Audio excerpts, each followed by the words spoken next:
حضرت عمر کے زمانے میں یہ مکران تک آئے تھے. حضرت عمر اسلامی فوجوں نے جھنڈے لہرائے تھے, گاڑے تھے مکران تک.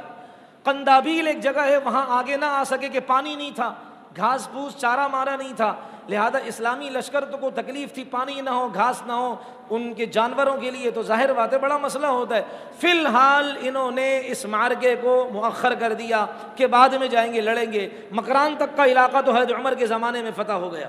اور پھر حضرت علی رضی اللہ عنہ کے زمانے میں مکران سے آگے قندابیل کا علاقہ فتح ہوا. قیقان کی پہاڑیاں وہاں تک یہ گئے اور وہاں تک اسلامی وہ جھنڈے وہاں لہرائے گئے اور الحمدللہ وہاں تک اسلام آ گیا, اسلام کا غلبہ ہوا. حضرت علی کے زمانے میں مرتدین تھے بعض, جنہوں نے اسلام کا کلمہ پڑھا تھا پھر کافر ہو گئے تھے. حضرت علی نے اپنے سالار لشکر کو بھیجا اور ان کے خلاف جنگ لڑی, اللہ نے مسلمانوں کو فتح دی. شرک اور رسومات کو بھی نہیں چھوڑا انہوں نے, جہاں شرک دیکھا اور جہاں رسم اور رواج دیکھے وہاں ختم کیا. چنانچہ ان کے زمانے کے اندر, حضرت علی کا زمانہ ہے, ان کو پتہ چلا کہ بعض لوگ اپنی قبروں کو اونچا کر رہے ہیں. ہم توحیدی ہیں, اپنے کو کہتے ہیں کہ ہم اللہ کے علاوہ کسی کو نہیں مانتے ہیں, اور اللہ کے نبی علیہ السلام کی باتیں بھی تو مانے بھائی پوری پوری, اللہ ہم سب کو توفیق عطا فرمائے. نبی علیہ السلام نے قبر پختہ کرنے سے منع کیا ہے, ہزار بہانے بنا لیں ہم, نبی علیہ السلام نے منع فرمایا, قبر پختہ کرنے سے منع فرمایا ہے. آپ علیہ السلام نے قبروں کو اونچی کرنے سے لے جائیں قبرستان میں دیکھیں اتنی اونچی اونچی قبریں بنائی ہوئی, ٹائلیں لگائی ہوئی ہیں.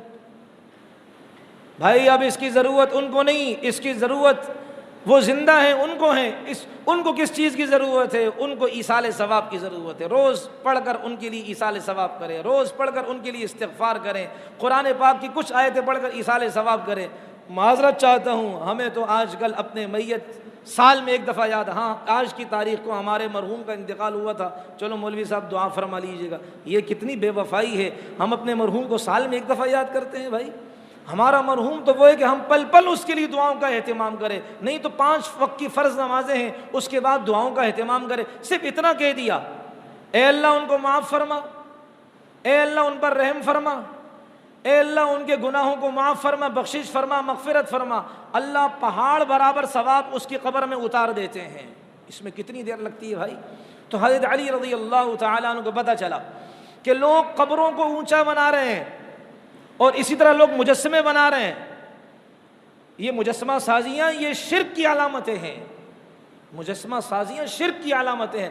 حضرت علی رضی اللہ تعالیٰ عنہ نے ابو الحیاج الاسدی کو فرمایا, اے ابو الحیاج الاسدی, میں تمہیں وہ ذمہ داری سونپ رہا ہوں جب مکہ فتح ہوا تھا اللہ کے رسول نے مجھے بھی ایک ذمہ داری دی تھی, وہی ذمہ داری میں تمہیں دے رہا ہوں. میرے نبی علیہ الصلوۃ والسلام نے مجھ سے جب مکہ فتح ہوا تھا 8 ہجری کو رمضان المبارک میں, میرے نبی علیہ السلام نے مجھ سے فرمایا تھا جہاں اونچی قبریں دیکھو زمین کے برابر کر دو, ایک بالش کے برابر.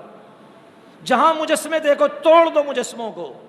اے ابو الحیاج, اب میں تمہیں وہ مشن اور رسول اللہ صلی اللہ علیہ وسلم والا عمل جو میں نے کیا تھا نبی علیہ السلام کے ارشاد پر, وہ تمہیں دے رہا ہوں. جائیں, جو اونچی قبر ہے اس کو زمین کے برابر کر دیں, جو مجسمے سب کی گردنیں اتار کر پاش پاش کر دیں.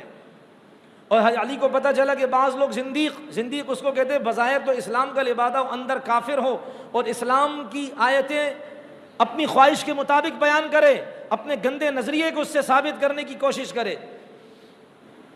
تو حضرت علی رضی اللہ عنہ کو پتہ چلا کہ بعض زندیق ایسے ہیں جو اسلام کا کلمہ پڑھتے ہیں, گھروں میں ان کے بت ہیں اور ان کی جا کر پوجا پاٹ کرتے ہیں. فرمایا پکڑ کر لاؤ, ان کے گھروں کے بتوں کو توڑ دو.